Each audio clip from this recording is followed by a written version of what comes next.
ભરૂચ શહેરમાં ગુજરાત રાજ્ય યોગ બોર્ડ દ્વારા મેદસ્વીતા મુક્તિ શિબિર 3નો પ્રારંભ કરવામાં આવ્યો હતો।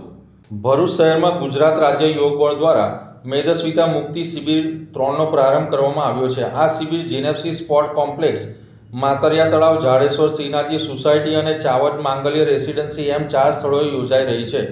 ભરૂચ જિલ્લાના કોઓર્ડિનેટર બિનિતા પ્રજાપતિના સાનિધ્યમાં તેનું આયોજન થયું હતું।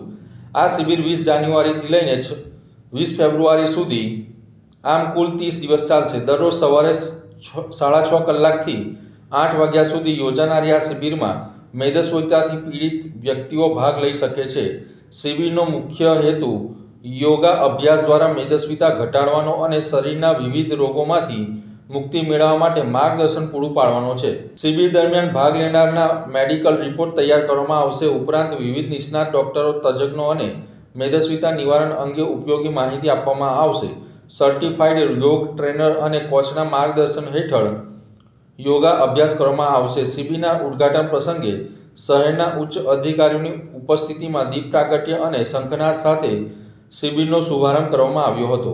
ચારેય સ્થળોએ મળીને કુલ 250થી વધુ સાધકોએ ઉત્સાહભેર ભાગ લઈને શિબિરની શરૂઆત કરી હતી।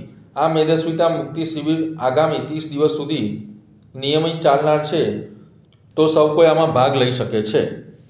મેદસ્વીતા મુક્ત ગુજરાત માટેનો આજે ત્રીજી શિબિર ભરૂચ શહેરમાં 4 ઠેકાણે શરૂ થઈ છે। માતરિયા તળાવ, શ્રીનાથજી સોસાયટી જાડેશ્વર, જીએનએફસી ખાતે અને ચાવજ મુકામે। આ મેદસ્વીતા મુક્તની શિબિરથી ગુજરાત યોગ બોર્ડ સમગ્ર ગુજરાતને મેદસ્વીતા મુક્ત બનાવવા ઈચ્છે છે અને એના માટે જે યોગ ટ્રેનર છે ભરૂચ જિલ્લાના બિનિતાબેન પ્રજાપતિ અને એમની સમગ્ર ટીમ એના માટે ખૂબ જ કાર્યરત છે। આપણા દેશના આદરણીય વડાપ્રધાન શ્રી નરેન્દ્રભાઈ મોદીએ 21 જૂનથી 2015થી જ્યારથી સમગ્ર વિશ્વને જ્યારે યોગમય બનાવવા માટેનો એક સંકલ્પ લીધો છે અને સમગ્ર વિશ્વમાં 21 જૂનને વિશ્વ યોગ દિવસ તરીકે ઉજવવામાં આવી રહ્યો છે અને ગુજરાત પણ એમાં પાછળ નથી।